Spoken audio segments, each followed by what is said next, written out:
Hello students, today's class is for class 9. Today we are going to discuss about atomic structure and chemical bonding. In your previous class I have explained about the perforated use of perforated cathode, the discovery of protons. In today's class we will discuss about some properties of protons, okay, and the discovery of nucleus. So some properties of protons. Properties of protons. In previous class I have explained that protons, that is positively charged particles, can be generated by the removal of one electron, and proton has a mass equal to 1 mu, and that is the mass of one hydrogen atom. So a proton possesses, protons are represented by what? Plus 1 P1, that is the charge. So proton has a unit positive charge plus 1. The first characteristic is proton has a unit positive charge, this charge, unit positive charge plus 1, and in the unit of coulomb this charge is equal to 1.6 into 10 to the power minus 19 coulomb. You can see that this value is same for electrons. Electron also contains the charge 1.6 into 10 to the power minus 19 coulomb, but here the difference is in the sign. For electron there exists a negative charge here, that is minus 1.6 into 10 to the power 19, but for proton, as proton is positively charged, so the value should be same but the sign will be opposite, that is plus 1.6 into 10 to the power minus 19 coulomb. Okay, so this is the value of unit positive charge of a proton. Now next point is mass. Mass of a proton is equal to 1 AMU, that is 1 atomic mass unit, and that equals to 1.6 into 10 to the power minus 24 gram. This is, by this way we can convert 1 AMU to gram. 1 AMU is equal to 1.6 into 10 to the power minus 24 gram, and that weight is equal to 1 hydrogen atom. So when we are comparing the mass of an electron and mass of a proton, we can see that the mass of a proton is higher than that of an electron, and it is higher by 1837 times. 1837 times, that is the mass of a proton is 1837 times higher than the mass of an electron. Okay. The third point is the proton resides in the central part, that is within the nucleus. We will come to the point of discovery of nucleus, but first there is a point that proton resides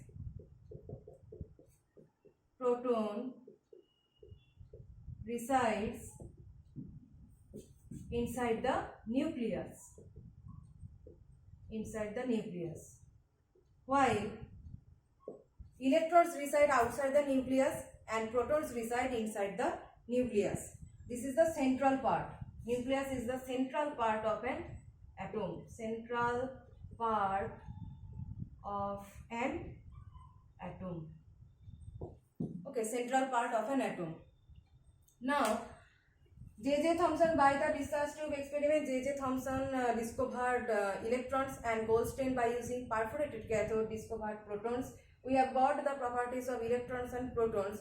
After discovering protons and electrons, we are coming to the point of plum pudding model, and this plum pudding model was given by J.J. Thomson. After the discovery of protons and electrons, J.J. Thomson gave plum pudding model.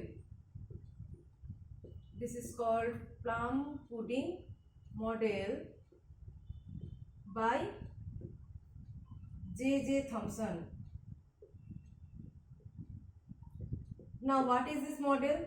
According to this model, an atom is considered as a positively charged sphere. Suppose this is an atom, and this model is considering this sphere this atom as a sphere, and this is positively charged, and that positive charge is uniformly distributed all over the atom. That is, it is a sphere of positive charge, and the positive charges are looking like this, that is uniformly distributed all over the atom. Whole atom is positively charged, and within that positively charged sphere the electrons are embedded.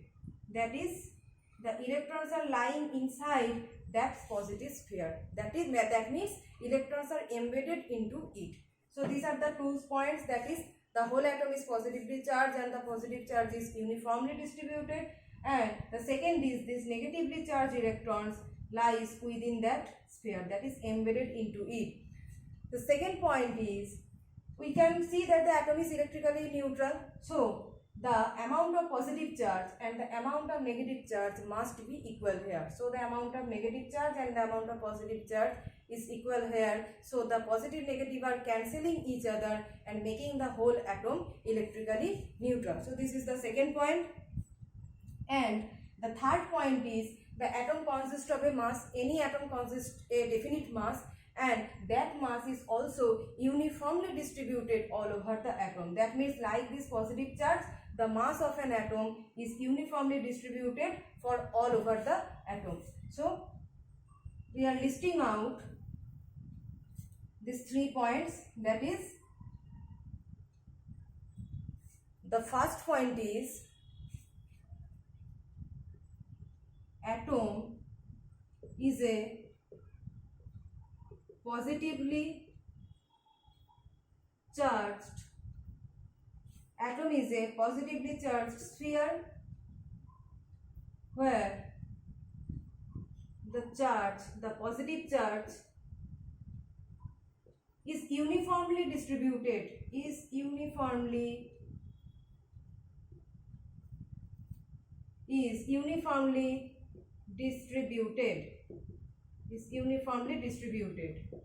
Okay.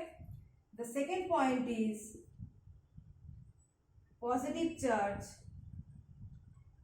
is equal to the negative charge. So making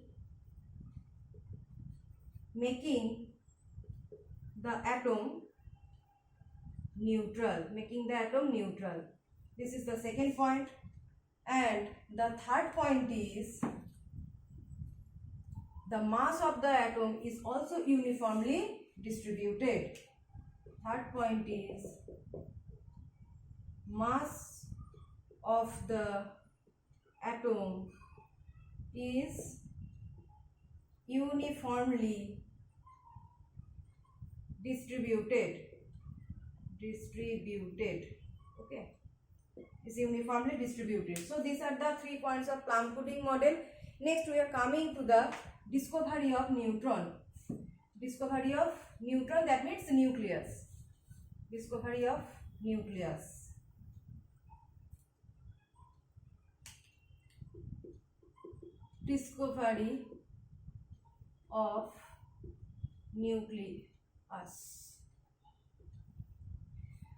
In the case of discovery of nucleus, Rutherford performed an experiment by a gold foil, very thin gold foil, and the gold foil is 1/millionth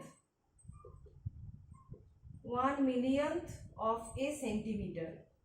That is centimeter by 10 to the power 6.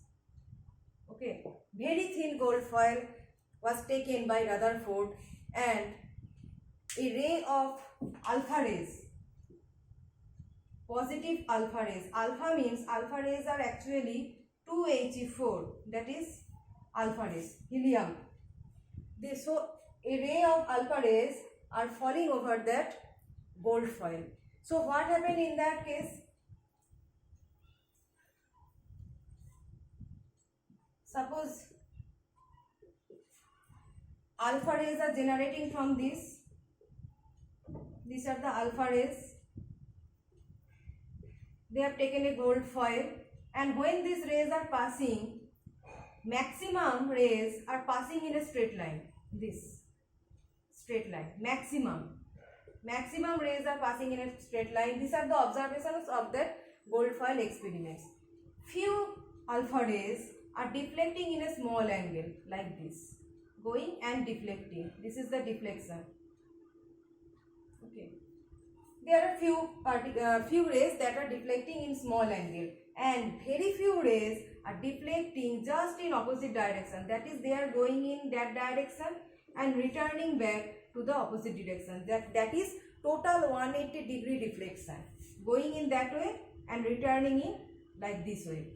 So depending upon these three observations, that is, maximum rays are passing in a straight line, some rays are deflecting in small angles, and very few rays are deflecting in a great extent, that is totally 180-degree deflection. Depending upon these points, Rutherford gave an atomic model.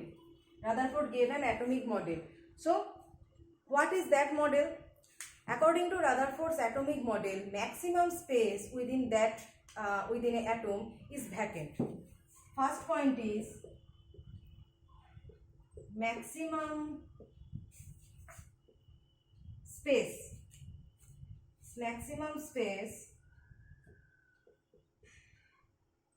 is vacant. Why maximum space is vacant? As the maximum space is vacant, that's why the alpha rays are going in a straight line. That means they are not deflecting, they are not facing any barrier, so they are going in a straight line. That means maximum space is vacant. The few particles are deflecting in a small angle. That means within atom there exists nucleus, and that few particles are striking this nucleus in the side wave. Okay. Some alpha rays are striking the nucleus in this side region and deflecting in a small wave. Okay. And the very few particles that are deflecting in 180-degree angle, that means they are striking the nucleus direct split. Okay. Some very few particles are directly striking the nucleus, and that's why they are deflecting in total 180-degree angle, and the few particles that are striking the nucleus in the side region, they are deflecting in a small angle. So these are the observations and atomic structure of nucleus. In the next class, we will list out the total Rutherford's atomic model and the drawbacks of Rutherford's atomic model. Okay.